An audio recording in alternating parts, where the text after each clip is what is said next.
부산진 믿음의 가족 여러분, 2026년 새로운 한 해, 새로운 은혜가 여러분 가운데 함께 하시기를 바랍니다.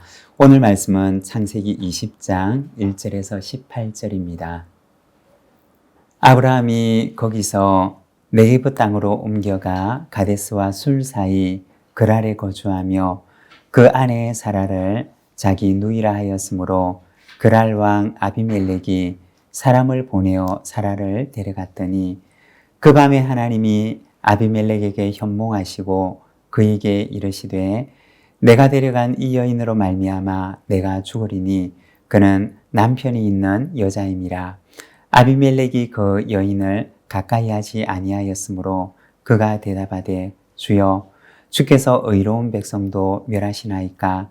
그가 나에게 이는 내 누이라고 하지 아니하였나이까. 그 여인도 그는 내 오라비라 하였사오니 나는 온전한 마음과 깨끗한 손으로 이렇게 하였나이다.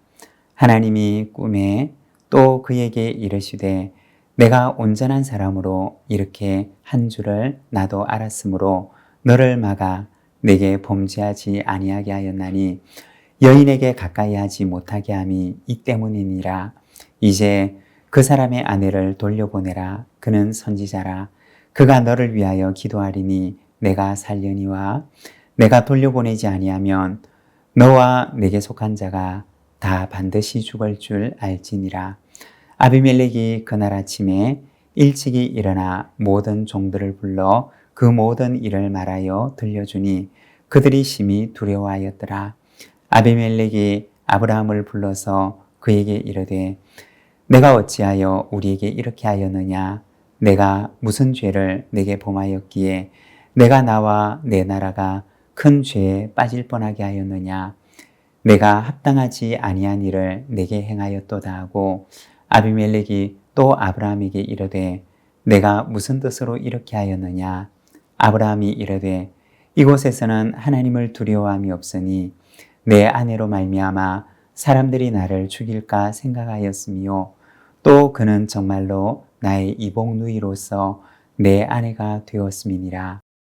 하나님이 나를 내 아버지의 집을 떠나 두루 다니게 하실 때 내가 아내에게 말하기를 이후로 우리의 가는 곳마다 그대는 나를 그대의 오라비라 하라. 이것이 그대가 내게 베풀 은혜라 하였었노라. 아비멜렉이 양과 소와 종들을 이끌어 아브라함에게 주고 그의 아내 사라도 그에게 돌려보내고 아브라함에게 이르되 내 땅이 내 앞에 있으니 내가 보기에 좋은 대로 거주하라 하고 사라에게 이르되 내가 은 1000개를 내 오라비에게 주어서 그것으로 나와 함께한 여러 사람 앞에서 내 수치를 가리게 하였노니 내 일이 다 해결되었느니라. 아브라함이 하나님께 기도하며 하나님이 아비멜렉과 그의 아내와 여종을 치료하사 출산하게 하였으니 여호와께서 이왕에 아브라함의 아내 사라의 일로 아비멜렉의 집의 모든 태를 닫으셨음이었더라. 아멘. 오늘 우리가 함께 읽고 있는 말씀에서는 아브라함이 위기를 맞이하는 모습을 보여주고 있습니다. 1절과 2절의 말씀입니다. 아브라함이 거기서 네게브 땅으로 옮겨가 가데스와 술 사이 그랄에 거류하며 그의 아내 사라를 자기 누이라 하였으므로 그랄 왕 아비멜렉이 사람을 보내어 사라를 데려갔더니. 아브라함은 목축을 하는 사람이었고 가나안 땅은 물이 부족한 땅이었기 때문에 비가 적고 물이 부족한 해가 되면 거주지를 옮길 수밖에 없었을 것입니다. 아마도 조금 더 좋은 목축지를 구하기 위해서 아브라함은 거주지를 옮기다가 네게브 지갑방에 그랄 지역까지 옮겨가게 됩니다. 그런데 바로 그곳에서 문제가 생겼던 것입니다. 그랄 땅의 왕이었던 아비멜렉이 아브라함의 아내 사라를 아내로 맞이하기 위해서 데려갔던 것입니다. 여러분, 우리가 생각을 해보면 이 사라는 아브라함에게 하나님의 약속을 이루어줄 약속의 동반자였습니다. 사라가 없이는 결코 아브라함에게 주신 하나님의 약속이 이루어질 수가 없었던 것입니다. 그런데 바로 그 사라를 그랄 왕 아비멜렉이 데리고 가게 됩니다. 우리가 말씀을 보게 되면 아브라함이 이렇게 자신의 아내를 내어주었던 것은 이번이 처음이 아니었습니다. 창세기 12장에도 보면 똑같은 일이 일어나는데 아브라함이 애굽에 내려갔을 때 똑같이 애굽 왕은 아브라함에게 아내를 요구합니다. 그리고 아브라함과 사라는 서로 자신들이 오빠와 누이와의 관계라고 이야기를 하면서 사라를 빼앗기는 상황이 있었던 것입니다. 이때도 똑같은 일이 일어났던 것입니다. 장소만 달랐지 그랄에서도 똑같은 일이 일어나게 되었던 것입니다. 우리 생각에는 아니 어떻게 이렇게 똑같은 실수를 반복할 수가 있지? 어떻게 이렇게 같은 실수를 저지를 수가 있을까라는 생각이 들기도 합니다. 우리가 아브라함의 이야기를 보게 되면 인간이라고 하는 존재가 얼마나 연약한 존재인지를 우리는 알게 됩니다. 했던 실수를 또 하고 넘어졌던 자리에서 또 넘어지고 계속 반복되는 실수를 하는 연약한 존재가 바로 우리의 존재라는 것입니다. 여러분, 우리 자신을 한번 돌아보기를 원합니다. 나에게 반복되는 실수, 반복되는 죄가 무엇이 있습니까? 다음에는 안 그래야지 라고 하면서도 또 실수하고 또 넘어지는 것들이 무엇이 있습니까? 오늘 이 본문은 아브라함의 가장 연약한 부분을 보여주고 있는 것입니다. 믿음의 사람 아브라함이라고 하면 우리가 생각할 때는 아브라함은 처음부터 믿음이 좋았을 것으로 여겨집니다. 그렇지만 그렇지 않았습니다. 아브라함도 처음에는 겨자씨만한 아주 작은 믿음에서부터 시작해서 조금씩 성장해 갔던 것입니다. 때로는 아브라함의 인생에 세찬 소낙비가 내릴 때도 있었습니다. 큰 바람이 불 때도 있었습니다. 그러면서 아브라함의 신앙은 조금씩 자라나며 하나님이 어떤 분이신지를 조금씩 알게 되어 갔습니다. 오늘 본문은 지난번에 똑같은 일을 겪었으면서도 여전히 연약하고 여전히 똑같은 실수를 반복하는 아브라함의 모습을 보여줍니다. 아비멜렉이 아브라함에게 내가 어떻게 나에게 이렇게 행하였느냐라고 묻자 아브라함은 이렇게 대답을 합니다. 11절에서 13절의 말씀입니다. 아브라함이 이르되 이곳에서는 하나님을 두려워함이 없으니 내 아내로 말미암아 사람들이 나를 죽일까 생각하였으며 또 그는 정말로 나의 이복 누이로서 내 아내가 되었음이니라. 하나님이 나를 내 아버지의 집을 떠나 두루 다니게 하실 때 내가 아내에게 말하기를 이후로는 우리의 가는 곳마다 그대는 나를 그대의 오라비라 하라. 이것이 그대가 내게 베풀 은혜라 하였었노라.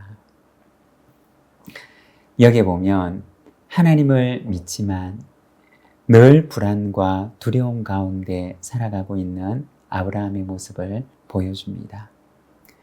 왜 두려움과 불안 가운데 살아갔을까요? 하나님을 온전히 알지 못했기 때문이었습니다. 하나님을 알기는 알지만 아직까지 아브라함은 하나님을 알되 온전히 알지 못했던 것입니다. 고린도전서 13장에 나오는 말씀처럼 아직까지는 마치 거울로 보는 것처럼 희미하게 하나님을 알 뿐이었던 것입니다. 여러분, 우리의 인생도 마찬가지입니다. 우리도 처음부터 하나님을 온전하게 알지 못합니다. 우리도 처음에는 거울로 보는 것처럼 희미하게 하나님을 알고 겨자씨처럼 우리의 믿음도 아주 적게 시작을 합니다. 그래서 조금씩 하나님을 더 알아나가는 것이 우리의 믿음 생활인 것입니다.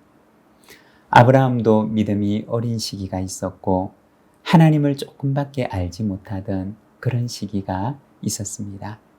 오늘 본문은 바로 여전히 어린 아브라함의 모습을 보여주는 것입니다. 오늘 말씀에 보면 하나님께서 개입하십니다. 3절의 말씀입니다. 그 밤에 하나님이 아비멜렉을 현몽하시고 그에게 이르시되 내가 데려간 이 여인으로 말미암아 내가 죽으리니 그는 남편이 있는 여자임이라. 하나님께서 아비멜렉에게 꿈으로 나타나서 말씀을 하십니다. 그는 남편이 있는 여자임이라. 하나님께서 아브라함을 도우시고 아브라함을 위해 그의 아내 사례를 지키셨던 것입니다. 아브라함은 하나님을 온전히 알지 못해서 늘 두려움과 불안 가운데 지내지만 하나님은 어떤 분이셨느냐? 늘 아브라함 곁에 계셔서 그를 지키고 계셨던 것입니다. 아브라함은 이러한 과정을 통해서 하나님을 알아갑니다.